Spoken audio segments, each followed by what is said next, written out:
Hi everybody, my name is John and this is Loki and welcome to Camp Tales Dog Talk. Today I'm delighted to have a guest with me, Brooksy from Flavourtown Bakery, the best cakes I've ever tasted and ever have tasted. People who know me know that I rave about them at every opportunity, often going to London specifically to get their cakes. So I'm really happy to chat with him. He's got a successful business, a lovely little Dachshund who we're going to meet shortly. So yeah, without further ado, Brooksy, if you'd like to give us a little bit of a background about you and then we'll get stuck in. Hey, John. So I am Brooksy and I started Flavourtown Bakery about 8 years ago with my business partner, Luke. In a previous life, I used to work in media. We started off with a market stall, which is where we know you from. Yeah. And we had a market stall in East London at Old Spitalfields Market. And we became very popular through that, people coming to buy stuff on a weekend. Then we launched an online delivery service, and that really took off and got really, really busy. And from there, business just catapulted, really. We started supplying Selfridges, and through supplying Selfridges with cakes and cupcakes, we then ended up supplying Harrods. Harrods is actually now the only kind of external supplier apart from ourselves that supply Flavourtown stuff. 2.5 years ago, we opened a shop in Fulham, and now we deliver all over London. We have two vans. We have good boy Loki. We have two vans, and we have the shop in Fulham, and we have a big bakery in northwest London where we make all of our delivery cakes. And just at the right moment, Betty made an arrival. Has arrived, and she has, but she's run off again. Betty, come here, come see Loki, come and see Loki. Come on. You'll know better than I do, John, that Dachshunds are they're stubborn. Oh yeah, because you want her to come, she isn't going to come. So while you try and coax her in, I'll chat a bit about how we met. So myself and Serena found you initially on Instagram. We didn't realise it was as early as it was, but it was literally within a few months of you actually starting out. We used to go down to London quite frequently. We almost called it like our little food journey. It was kind of in the height of London kind of blowing up with cakes, burgers and food. We were massive fans of a brand called Johnny Cupcakes. It was a t-shirt brand, funnily enough. So we used to go down regularly and see the people down there.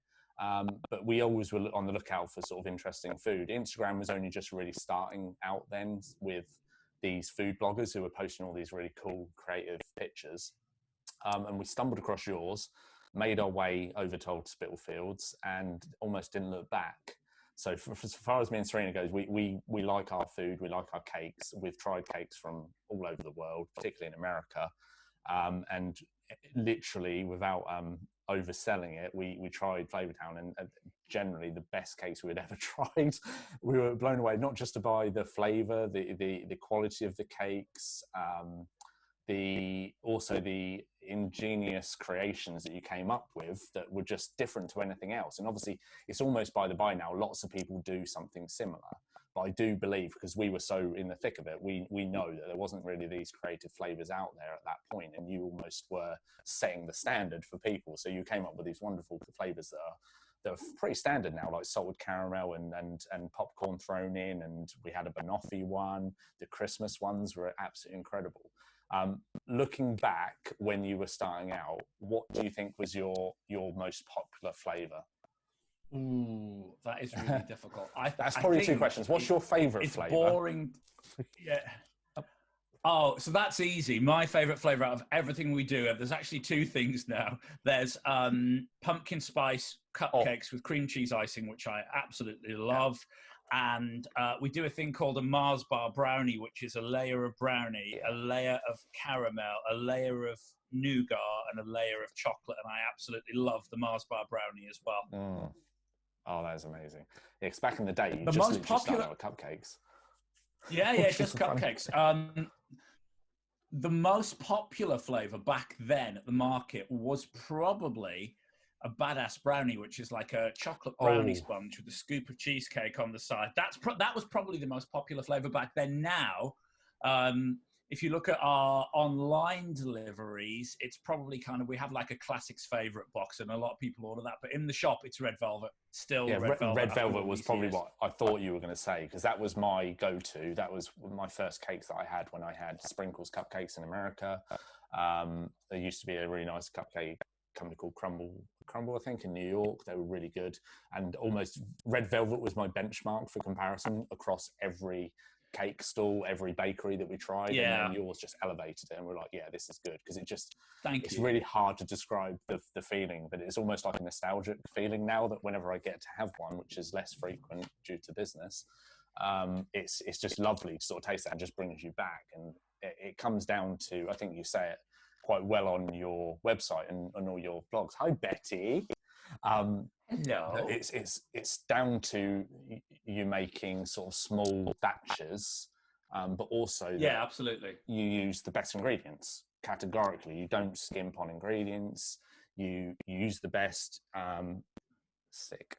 Boy, Loki's being very greedy. If people haven't realised, as I'm filming these, I have treats laid out in front of the laptop to keep Loki sat and patient, but now he's realised that if he lunges forward, he can help himself. But yeah, so since the cupcakes, it then evolved into brownies, cookies, feature cakes, which I'm not going to lie, are now our more favoured option when we come and see you, because it feels like you get so much more flavour in like a full slice. And it's a big slice of cake as well. Yeah. And I remember quite well, like very early on, me and Serena came down for her 30th, and you made us a special cherry Coke flavoured cake with a picture of Loki and our two rabbits on, which was incredibly nice. And that made us very popular with our friends, because we took it around and had like a little party, and that was very fun. But that flavour on that was just incredible. It was literally like tasting a cake version of cherry Coke.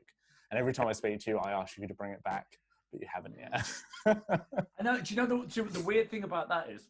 The weird thing about that is I really love that flavour, but it wasn't the most popular thing we've ever done. But I think we might try and do that as a weekend special in the shop at some time this year. Let us know when you do, please. I will. I've now got quite a sleepy Dax. We've had an incident this morning with the lady next door pruning her bushes, if you pardon the expression. And Betty was outside, saw the bushes moving, and went mad at the lady. So we've had quite an eventful morning, and now we seem to be ready for a nap. She's tired of guarding.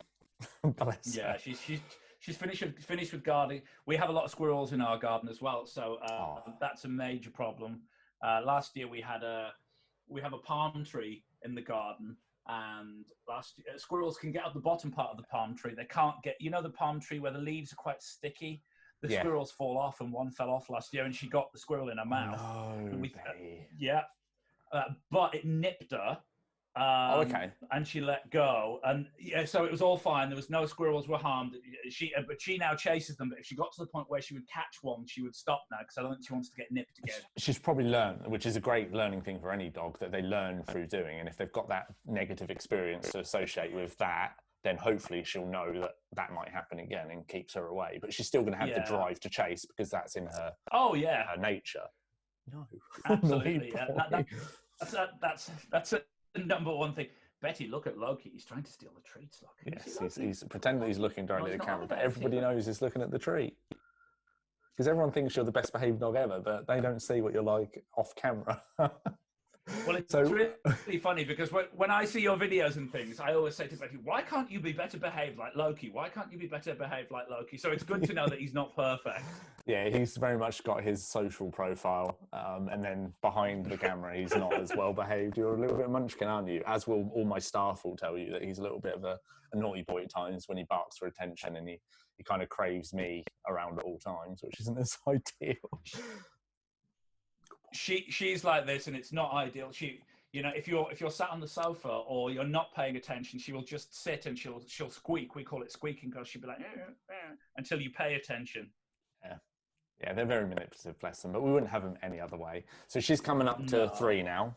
She'll be 3 in September. She's 3 in September. So coming up to 3, how has your life changed so far as work-life balance, first of all, since getting her?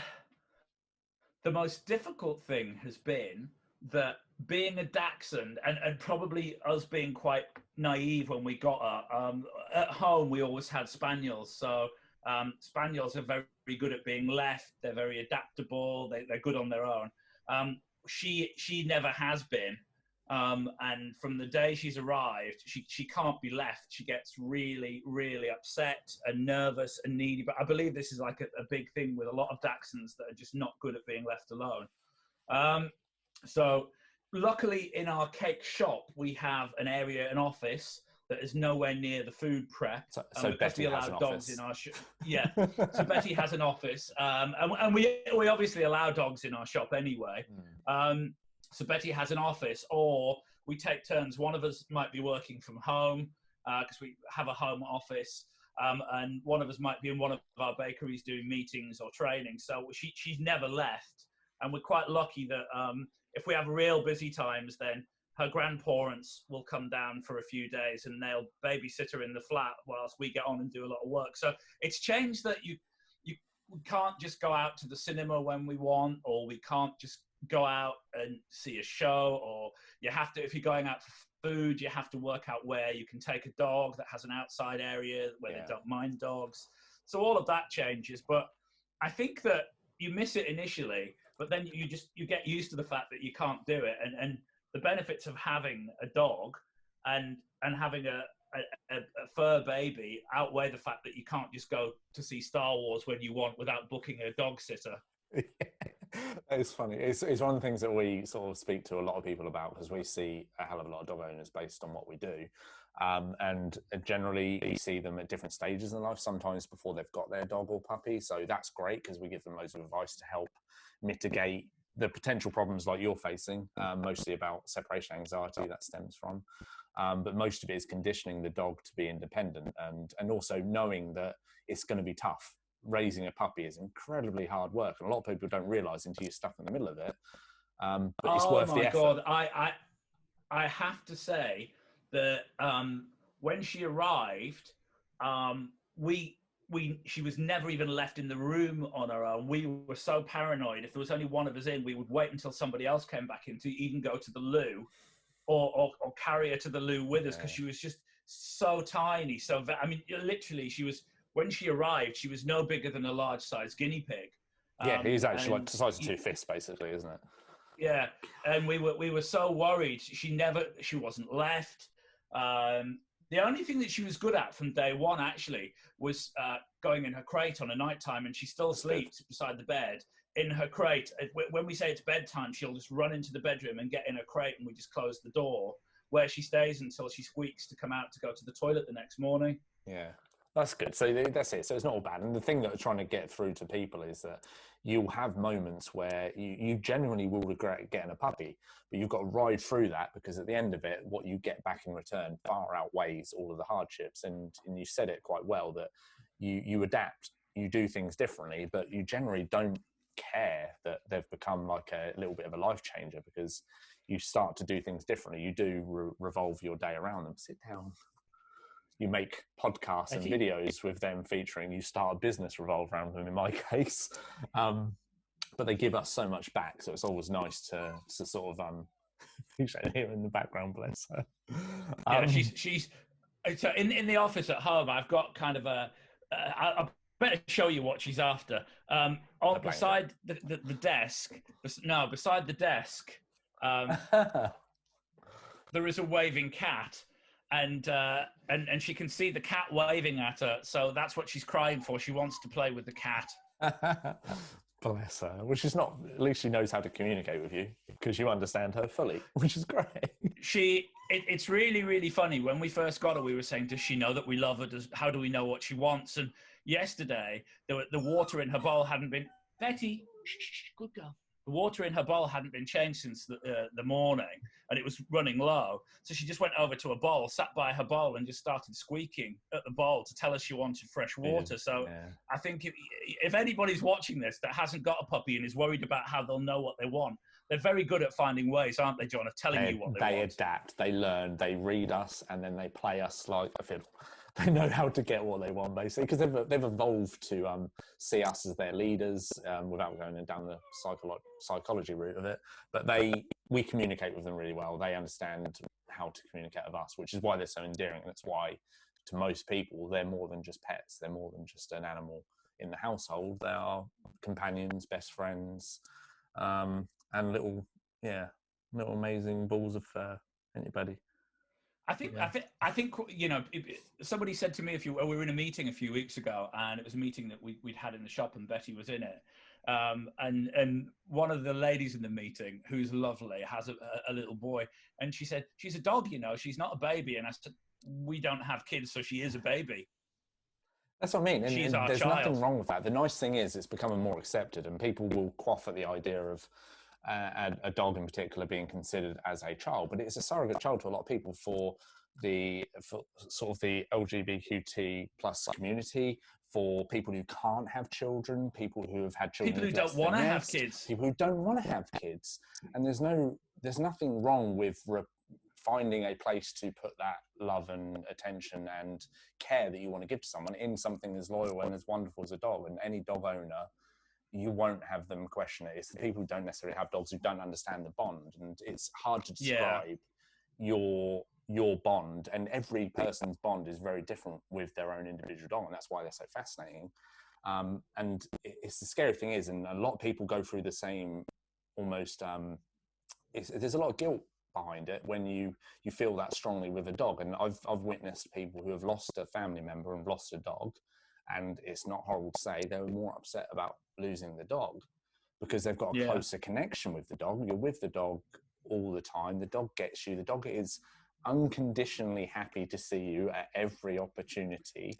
And it's hard. And if you get it, you get it. If you don't, you don't. And there's not much point in wasting time trying to explain to those who don't. No, I agree. The connection. I agree. You're either a dog person, or you're not a dog person. And people that have other kinds of animals like cats and stuff, they just don't understand because it's not the same bond. It's not. And I grew up with cats. I had 4 cats in my house pretty much my whole childhood, and I'm really badly allergic to cats, and I only really found out how bad I was when I moved out and suddenly my allergies disappeared. I didn't really realize they were allergies, but I was almost constantly having hay fever symptoms, and I just assumed it was hay fever all the time. But take away the cats and suddenly I was great. And it took me a long while before I got an animal again. And Loki came about purely through one of my good friends who I've known since school. We spent a lot of time with her dog, and it just suddenly clicked. I was like, I'm not having any allergic reactions here. Let's just literally rub her face, rub my face, see what happens. And it was good. And about 2 months later, Loki came along. So my father-in-law has asthma, and we were worried that when Betty came along that she would trigger it, but she has no effect on his asthma at all. It's different for everyone. So I implore people, don't just assume that you're allergic, because you could just be allergic to certain breeds, short-haired, long-haired, different animals, because I didn't know and went through a whole life without having a dog, and we missed out. But in reality, I kind of strongly believe things happen for a reason. I think I was in a good position to get a dog at that point. I had a very good job where I was fortunate enough that I asked permission and they said, yeah, he'd come in to work with you. So we could accommodate a dog in our lifestyle and not have to leave him at home. So we got him. He used to come to work with me. I've said this story a few times. Sit by me as I work on the computer. And that's probably why he's so chilled out just being with me, because he kind of relaxes and he understands that he's not there. I'm not there to give him attention 24/7. He knows that there's a time and a place for that, and he understands and accepts it. Do you think Camp Tales would have happened if you hadn't got Loki? Oh God, no, 100% not. No, him specifically as well. I think we could have got a whole different types of dogs, but I was very much set on a lab, and Loki happened to be the half sister of the dog that my friend has. So it was their breeder who was having another litter. So it all just felt like it meant to be. And no, he kind of gave me new perspective. He gave me something to look forward to in a job that I didn't enjoy. I was good at it, but I just wasn't, I almost felt not fulfilled. without going too deep into it. I just felt like I wasn't doing something. Loki came along, had him for a few years. I found out I had a natural affinity with them. I'd read a lot, found out how to train them, learned a lot about psychology and how to communicate and understand them from a behavioral standpoint, which fascinated me. And it just pushed me down this route that I didn't know was going to happen. And eventually I went into starting my own business, initially as a franchise before I went away on my own, to start a business revolved around dogs. And yeah, three and a half years later, I haven't looked back. And it's, he's a massive life changer that has just pushed me in a completely different direction that I could have, even 5 years ago, would have never have thought I would be here doing this today. So it's amazing. He doesn't know how much. I think I think the funniest thing about owning a dog is until you get one, and there's like what we discovered is there's two really weird phases of owning a dog. When they're a puppy and they're very needy, you have to spend a lot of time like toilet training them. But as they get older and they become a little bit more, I mean, I wouldn't say she's independent because she has got separation anxiety, but when she was a puppy, she'd follow you into another room. But now she'll be quite happily go up her pet stairs and lay on the bed in the sunshine, and she'll sit there for 3 hours and she'll not need you. And she'll come and tell you when she wants to go out or when she needs the toilet, but it gets easier. But we almost enjoy her more now because people said, oh, she was so cute when she was a puppy, but actually I think she's beautiful now versus being cute. And I think we enjoy her more now even than when she was a puppy because she's more grown up and she's more emotionally stable. You understand each other. Yeah, there's no sort of, you still should always be teaching your dog things as you bond with them. But yeah, the puppyhood phase is all about teaching your dog what your expectations are from them. So it can get frustrating for people. It's where a lot of people give up. It's where a lot of people realize that it's too much hard work and they give up and they either get rid of the dog or keep the dog with issues.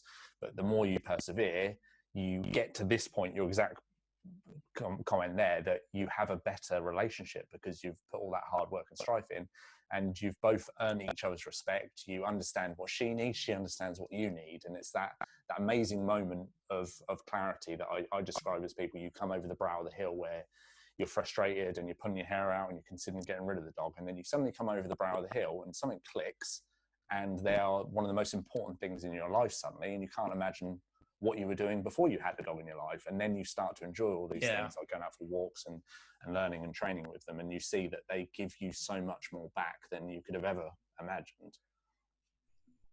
Our vet is, we're very lucky. We have an amazing set of vets, Richard and Mark and Paul, and they're really, really good. And Richard thinks that Betty will benefit from having a sibling, from having a little sister. Because apparently Dachshunds are much better in twos because separation anxiety can be managed if there's another Dachshund in the house if you want to go out. Generally helps, And I'm all for this. Yeah, I'm all for this, but my other half is slightly worried that she's the baby and that she will get pushed out, or it'll change our relationship with Betty if Betty's little sister came along at some point. I mean, you know, I've been ready for another one now for a while, but it's taking some convincing to get the second one. Same to us. Serena would like another one in a given heartbeat. I remember the hard work that's involved, and I personally, this current period of time excluded, don't have the time that is required to put in to get to a dog to the point where they're like Loki. I also am very selfish and very open about it. I don't want to dilute the bond that I have with him. I don't want him having a best friend that is here with him that he's going to love more than me, which I know sounds ridiculous, but I don't want to dilute that bond. It will happen eventually because I think it's a natural progression, but it'll probably be when I can commit to spending 6 months with a puppy one-on-one, building them up, making them independent. Because even though I run a daycare and have access to the best form of socialization for the dog, I don't want them to be there all the time and suddenly just be fixated with dogs. There needs to be a balance, which is what I tell all of our owners, that we are a great source of socialization, but you cannot use us as your sole interaction with the dog. We're not there to train and do everything for your dog. We're there to provide positive socialization. If you do it right in balance, you have an amazing dog. But throwing them straight in at the moment, I wouldn't have the time to sit and train them because I'm stuck in the business, like I say, apart from being shut down, locked at home at the moment. Gentle. Boy. One more thing on Betty.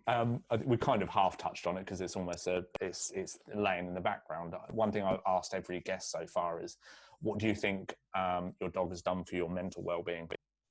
I think at various points in my life, I've especially running this business, which is at times has been exhausting. I've suffered a lot with mental exhaustion, and I think having the dog, and when you've had a difficult day and you've got 30 WhatsApp groups going with different staff members, different departments, and you've got your operations manager saying we need this, and you've got suppliers WhatsApping and calling.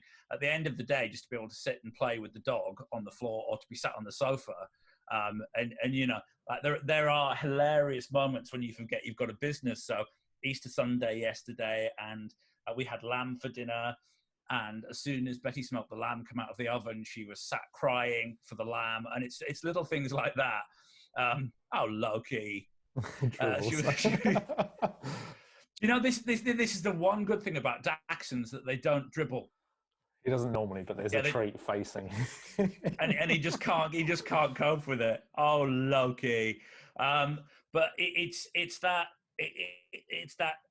mental well-being that comes with just being able to shut off for a bit, to be able to play with the dog, to be able to take the dog for a walk. Betty has a best friend called Polly, and we met Polly and her mum Liz in Richmond Park, and not at the moment, sadly, but we try and meet up once a week. And just before lockdown, for the first time, Polly and Liz had come into the shop, and Betty was so pleased to see her. They were playing with each other, and it's like those little moments where actually you can suspend everything else that's going on and just be, and it sounds really corny, but just being there in the moment with the dog, being able to see how happy that dog is, makes you forget about other stuff. I'm not gonna lie, it's a loaded question because everybody says the same thing, but I love hearing everybody else's take on it, because you kind of have your own little moments, but the little thing there, just take yourself out and you forget about the worries in the world, and you just look at them and they're like, yeah, life's good. To be a dog and have that attitude, they'll be the best. They'll get us through this kind of thing. It's us with dogs, because they just understand that they get our emotional changes, but they can just take us out of a stressful moment and put us into quite a happy place without even trying. That's the lovely thing, just by being a little idiot every once in a while, like he does, smiling, doing tricks, distracting you, forcing you to go out to take them for a walk because you care for them, so you want them to get their exercise. So it's all round, just a joy. We're very lucky to have them, I feel. Absolutely. Oh boy. So back to Flavourtown then, because I'm, as you know, a massive fan. Since started, obviously you've gone from your market stall to selling in Selfridges, Harrods, to now having your first shop and bakery. I know you've worked with some huge brands, sort of such as BBC, Topshop, Google, New York Times, Warner Brothers. They're the few that I picked out that is just like stand out as amazing. Who's been your most famous client, firstly, and then secondly, what's been your most favoured or most exciting project for one of these big companies? Was there something bespoke that you had to create that was really quite exciting and different? We did for Warner Brothers. We did the Mythical Beasts launch, and that was amazing. We made mini Nifflers and all of the little characters to go on top of cupcakes for them. What else have we done? We've done lots of big product launches for lots of big companies. We've done like a lot of the Marvel stuff, a lot of superheroes. That's all been amazing. We supply, and I can't mention some of them because they order privately, but we supply quite a lot of famous people. There's one, and I can't mention who, but there's one particular branch of the royal family that we supply very, very regularly, which is really exciting. Yeah. The first time that came in, we thought it was this particular member of the royal family's PA, and they were just using a Hotmail account, and we thought, oh, this is a wind up. Yeah, someone just using the name to try and get something. Yeah, until we actually had to go and deliver at one of the palaces and go through security with the cupcakes. Then we knew that was real, so that was funny. And we do a lot with YouTube people. We really like working with Zoella. Yes, I've seen that. Yeah, Zoe Sugg is the nicest person, and we've done some really cool cakes for her. We were about to do stuff for her birthday this year for her, but then it happened during lockdown, so we've not been able to. Yeah. We've worked with. I think we did some stuff. We did some cupcakes that had mini burgers on the top for a product launch. So things like that.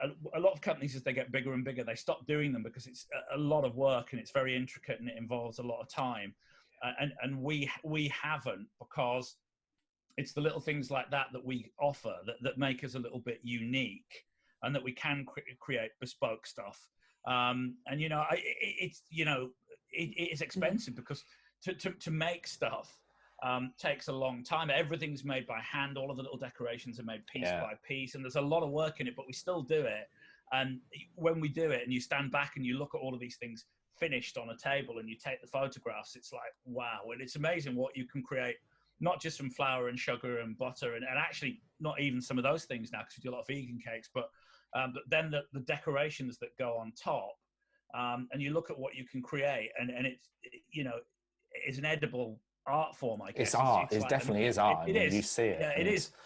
You can go out there and find a lot out there, and as per a lot of people do, there's not a shortage of bakeries. There's not a shortage of cupcake people out there. But I think you've sort of stood out and lasted a long time now already. So you're well established and you've grown incredibly well. And I think that stems back to your roots from the market stall. You've always had amazing customer service. You've known customers come first. We've always had a conversation, which is why we got along so well and became friends after, was because you actively knew what we're up to. You knew about a dog, and we were always interested in you guys and seeing how. And that translated all the way through to your shop opening and keeping that message. And that's part of how I see your brand, is very much the customer service, not just the fact you've got these amazing cupcakes, but it's delivered in a way different to others. Yeah, there are other businesses in London that have grown and grown and grown, and they've lost. And I won't mention anyone specifically. No. They've lost what makes them special, and they've grown so big or so quickly that they've also lost track of quality. And I think from our point of view, that we are still very actively involved in the business, and that we see if there are problems, or we keep an eye on quality. We keep an eye on aesthetics. We're always coming up with new stuff. And I think when you get to the point with your business where you don't want to be involved with that, then I think it's time to sell your business and do something different. Because then the passion goes away and then you lose what you've actually created. You've created something that can probably sustain and be successful. But then if your passion sort of reduces even, then you've got to think, right, is someone else going to be a better place? And that's kind of similar to it so far as us. I can't see it ever happening with me because we're working with dogs. But if there's a point where I suddenly don't want to be in a room with 50, 60 dogs, then I'll know that, right, perhaps I need to step back and let someone else take the reins. But we're a long way off that because, anytime I'm stressed with business, my normal go-to is go in and find a puppy or a couple of labs just to have a roll around on the floor with. That makes everything better. Look at him. He's such a handsome boy. Bless him. So obviously we're in lockdown currently, so we're kind of all restricted in what we do. But what have you got anything planned in the future? I know we've spoken previously that you might have a second shop at some point. I keep telling you to go for Bury St Edmunds, but I don't think it's big enough market for you. I think it's just too far out of London, unfortunately. I know. This is the problem. People say, oh, open in Manchester, open in Leeds, or open in Birmingham. And the problem with that is that you can't then keep an eye on the quality yourself. It's quality control. Yeah, absolutely. Yeah, quality control is the number one. That's the biggest thing. I think we are definitely looking for a second shop. And I think that if anything positive will come out of the lockdown and this horrible situation that we're going through at the moment, I think the positive will be that I think that looking for a shop and rents and stuff like that, I think may reduce a little bit, because there's going to be, sadly, there are going to be so many empty shops and so many businesses that decided to call it a day. And without being opportunistic, you've got to look at that as a way that, yes, that business might have failed, but we want to employ more people. We want to reopen. We want to create more opportunities. Yeah, people need jobs. So I think out of the bad things that happen with all of this, you've got to look at the positives, and you've got to kind of move on, and you've got to try and keep the world turning. And if we could open something else, create some more jobs, and spread a little bit more, corny as it sounds, kind of happiness, because at the end of the day, what we sell is, cake is a happy thing. Absolutely, you do. You get a great thing. And I said it early on that we go down there, and even now having it has that nostalgia of when we used to go to London a lot, and we used to have food. People would think it's ridiculous. We used to go down to London just for food, for cupcakes and for burgers, and to sometimes buy a t-shirt. It's ridiculous, but it was nice. It was our thing to do, and it makes you, it just has that nostalgic feeling when you have a nice tasting cake, and it's a guilty pleasure. And we're a bit ridiculous because we buy them by the dozen, but it's still nice. It's because we don't get them as much anymore, so we feel we have to bulk buy to save them, because you do. Let's just point out. Yeah, I was going to say, you do freeze them. You don't just buy a dozen and eat 12 in one go. God. Yeah, no, I think we've possibly had a handful in it, maybe 4 or 5 in a day before, but no, we generally buy them to freeze because they freeze incredibly well, they defrost, and they taste as fresh. So that's a massive opportunity for anyone who wants to travel to London and buy some to take home with them, which is generally what we do. We'll buy a box, and then come home so we can enjoy it over a period of time. Because even though it's lovely sitting in the shop and having them, it's nice having them at home for a prolonged period of time. Yeah, absolutely. Yeah, definitely. Cool. Do you have? You've kind of asked me stuff as we've got on, but do you have any questions for me at all?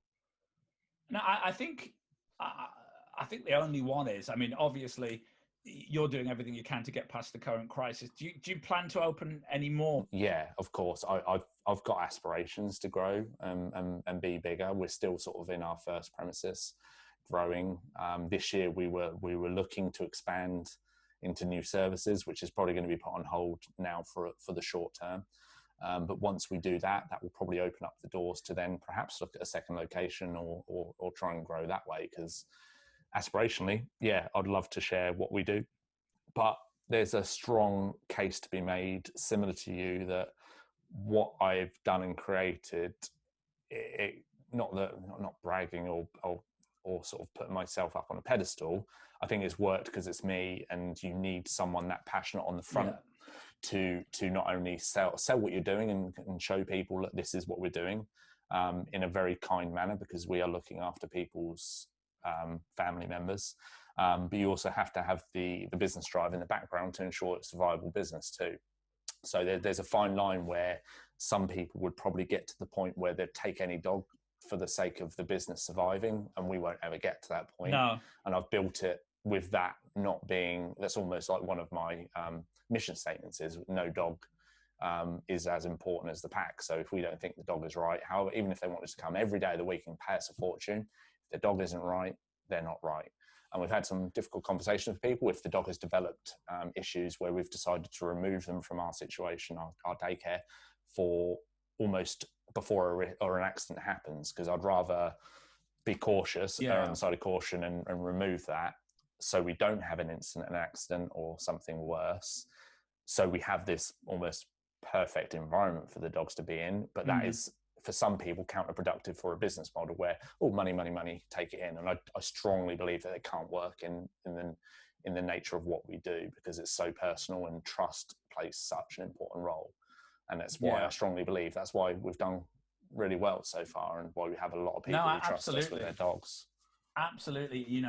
If the right place could be found, Betty would go to a daycare, but there's just nothing that I trust enough that would look after her as well as she gets looked after at home. And I think it's very transparent as well, your business, because you're always putting up videos of what's going on, and you can see behind the scenes. And when you do your videos, you don't try and hide stuff, because I think that's another big thing with these places, that sometimes they don't want you to see everything. They don't want you to see, back of house, and you always put up videos regardless of what it is, indoors, outdoors, and you can see the dogs having a good time. Yeah, we always disclaim that for that reason. We want an open door policy. Obviously, we can't just have a 24/7 video feed. Yeah, I imagine obviously, everybody would love it, but it's not practical from a safeguarding point of view, let alone anything else. But we disclaimer our Instagram stories, they're very much, this is what's happening. This is not planned, which is why we don't always get every dog in the video. It's literally, we'll film some bits here and there. This is what's happening. It's not scripted. It's not polished. It's not like a nice media video that we can use. Although some of them come out amazing, just because who doesn't want to watch dogs playing? But yeah, it's kind of that. And we always encourage anyone who wants to come and have a look, literally come and look. We've got a beautiful viewing thing where you can see the whole playground and the inside play area, and you can just sit and watch and be happy and see like a room full of dogs getting on harmoniously, all engaged, all happy, and wanting to be there. So we love people coming and seeing, because it's very much I do have a final question, actually. Yeah, go on. And my final question was, when you get all of these dogs in, so you get, and I've seen you have a lot of labs, there's a lot of cockapoos, there's a lot of dachshunds, do they all stick together in packs? Some do, yeah. Some very much have a breed pack mentality. Sit, please. Because what it actually is dogs give off different energies. So you'll have some dogs that naturally gravitate to others that have a similar energy, that almost they're giving off a vibe. You're going to be a good playmate. You're going to play in the same way. You see it a lot in Daxies, which is probably what you've already seen. You'll also see it a lot in Schnauzers.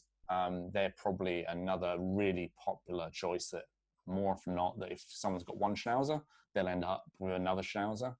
And they're one of those breeds that once you've had one, you probably don't go to another breed, where you have some people who dibble dabble and they'll have different breeds to mix. But you'll see that because they have a distinct play style, because they give off the same sort of energies, they just naturally get on. Having said that, we have dogs that get on with randoms. Like we have a little Chihuahua who gets on with labs and a boxer. So tiny little Chihuahua, and absolutely adores the big dogs. Sit down, please. Loki likes big dogs, who likes to tug and play with balls. We've got a little Sydney, who I know you're a big fan of, who's a little long-haired Dax. He loves everybody and anybody. He doesn't care, because he came to us since a puppy, and he comes every day, and he's just learned to be a normal dog. He doesn't almost see himself as a Dax. He just associates as a dog, and gets on with everybody. So it's very much what I've said previously to other people, is there's a lot of nurture that goes in. So it's what you expose them to. There's a lot of breed traits that are ingrained. Can you sit, please? Like labs will do anything for a treat. But then a lot of it is what you nurture out of them. What you put in is what you get out at the end of it. Thank you. Gentle. That's one of the most fascinating things when you see like 50, 60 dogs in a room, all different breeds, just watching and observing how they interact, how they engage with each other, what they like, what they don't like. And yeah, it's fascinating. And that's what probably got me into interested in dogs in the first place, was just understanding that from a psychological standpoint. What makes them tick? How can you make them happy? Because they make us happy. And it's treats. Yeah, no, I mean, I think labs and Daxies are very similar, because they are very treat motivated dogs. Yeah, it's so much easier. If you've got a treat orientated dog, everything is easy. If you condition them from the offset, Loki will literally do anything. This is just his basic breakfast kibble. There's nothing special about this at all, but he will do anything just for a little bit of kibble. Betty's very different. If you put Betty's own food down, unlike a lot of Dachshunds that are greedy, she won't eat it straight away. But if there's a treat, so if there's a bit of chicken, for example, in fact, she even knows the word. She knows the word chicken. And if she's in the garden and you can't get her to come in, and you shout treat, or you shout chicken, she'll come bounding in from the garden to get it. Yeah, but she knows what she likes, doesn't she? Yeah, I think she's manipulated to the point where everyone gives her exactly what she wants. Thank you so much. You're welcome. You've got a podcast coming up, which we're very excited about, which I'll share as soon as it comes out. I'll put links to everything we've talked about, your page, and I'll probably post some photos regarding this in our video conversation that people will be able to see and enjoy. Yeah. And there was something else I was going to say. You mentioned, and I don't know if this was a tease, that you're going to share a recipe for one of your brownies. So we're working on the best way to do this as a video. It's our classic brownie. What I'm trying to do is make a smaller amount that is more manageable at home, particularly given that it's not easy to get a hold of everything at the moment. And you need to use the proper ingredients to get it right. Yeah, and you really, really do. There is kind of like a minimum that you can't substitute margarine for butter because it just doesn't taste as good. It doesn't work as well. The texture's not right. You can't substitute milk chocolate for something darker because it'll just be sickly sweet and it won't have the right texture. So I'm trying to make this recipe smaller so that people can make it at home without needing a lot of ingredients. When we make it in the bakery, the smallest we make are kind of like a pan that's 10 inches square, so it makes 16 pieces. And not everybody needs 16 4-inch by 4-inch brownies at home. Wow. That's arguable. Well, that is coming. That is coming. That's out, we will share that as well and look forward to it. Thank you very much. Well, thank you very much for your time. I appreciate everything. You're welcome. Thank you, John. Thank you. Take care. Take care.